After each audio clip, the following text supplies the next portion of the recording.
1, 2, 3. I got this. Nice. Yeah. You can be magnetic. You can draw in more of what you want. Impact, revenue. I love the way that you came on, and the audience was electrified. The left side, let that energy going. I'm Matt Warren. I'm an attorney in Overland Park, Kansas, and I have to say your presentation yesterday was the best I've heard, and I've been going to these seminars for 4 decades now. Yesterday just blew me away. That was the best one I have ever heard, and you taught me all the things I've been doing wrong for 40 years. Appreciate it. Think like an athlete. We've all had those moments of self-limiting, self-doubting thoughts. An athlete would never do that. A marathoner would never go out there and say, I think it's a little drizzly out here. I don't really like, and these people are in my personal space. These are my slow shoes. They would never do that. It took an extra second and made its way around the room. Like an athlete, I love that. So think of yourself as an athlete. You know, you would get up, and regardless of how it is that you're feeling for that day, if you thought like an athlete, you'd say, well, I have to put my best foot forward anyway and make this the very best day that I can. 1, 2, 3. I got this. Nice. Yeah. It feels kind of good, doesn't it?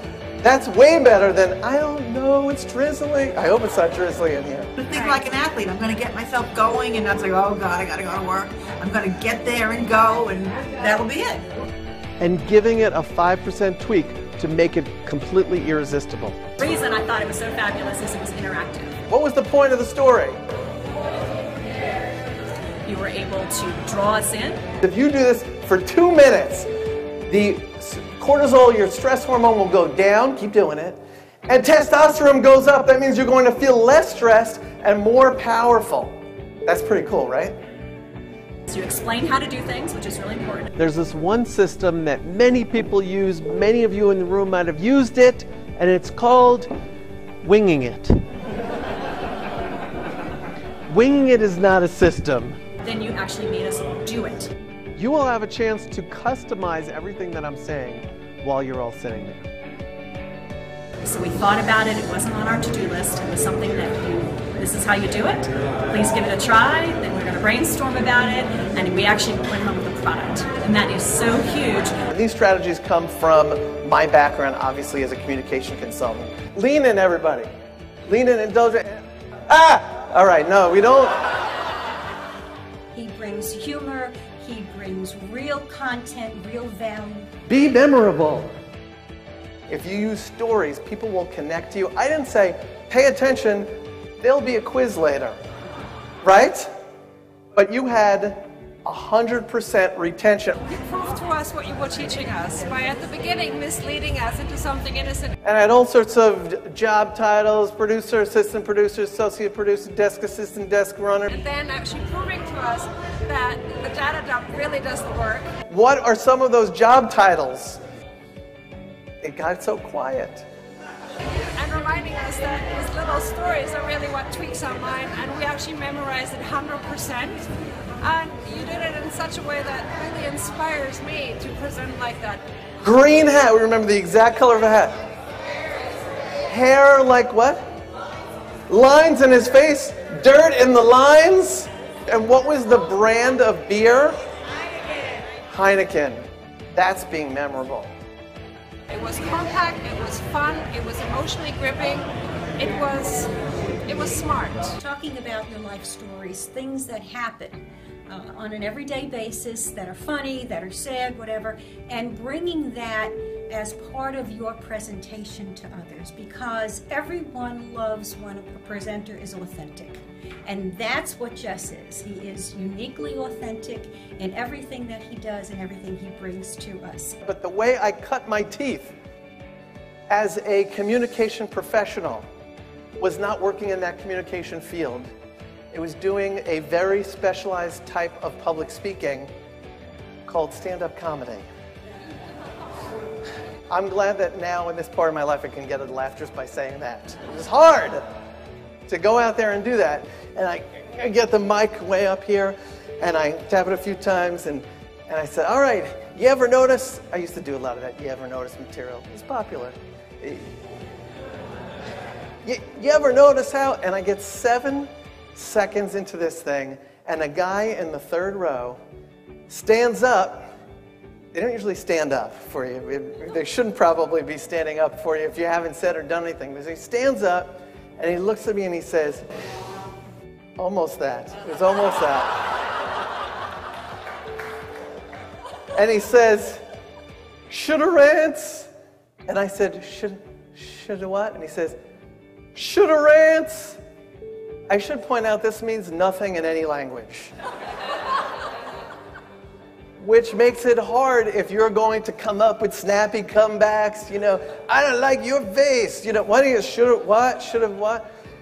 And I could tell the way he's holding his Heineken. It wasn't down here.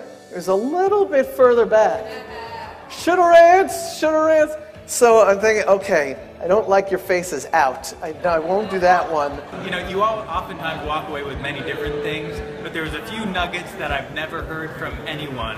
He is a pro. Yep, go get yourself some teriyaki chicken, by the way, is the next point. Huh? Just took a big left turn. Oh, teriyaki chicken. Mm-hmm. Yep, you knew I was going to bring it up. No, you didn't. What is teriyaki chicken? You have to have, you may have been in a shopping mall and you walk by and they, here, would you like the free sample?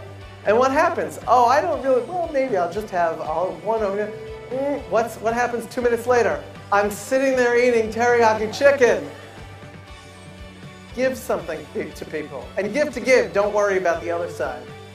But if you give them that piece of teriyaki chicken, whatever your teriyaki chicken is, it will help you in your business. That was inspiring, it was timely, and I can't wait to try some of your strategies. I just wanted to thank you. Your presentation was an inspiration for how I will interact with people and just reflect on my own life.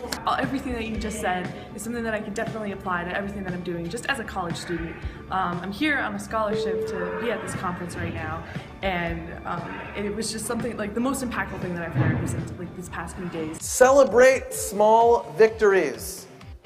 Celebrate small victories.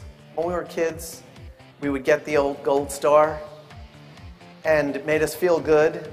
But as time went on, we stopped getting those things. And as we become more successful, we don't take those moments to celebrate small victories.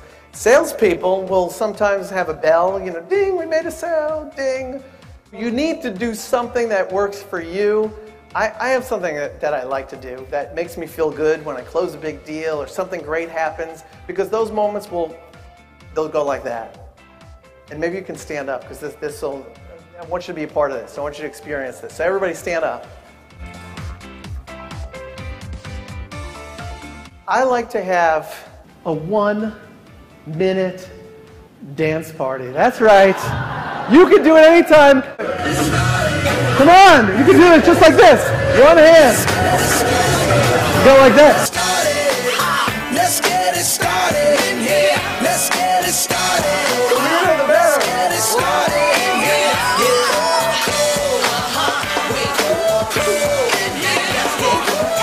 I want to see this row. I want to see this row dancing. That's good dancing. That row, that guy's doing it.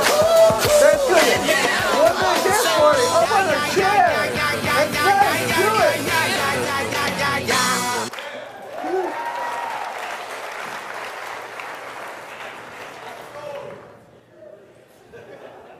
Who doesn't have a minute for a 1-minute dance party? It was such fun, and you just presented things so nicely in a new way that, just made everybody feel good. It was great. And I'm going to have a dance party every morning. Yes! And the energy that you had actually was walking the talk. So I found you to be really, really engaging, and the information was powerful. Great speech, gave a lot of insight into being powerful, being persuasive, how to give a good speech, how to work a crowd, how to be influential, and how to be your best self. Thank you.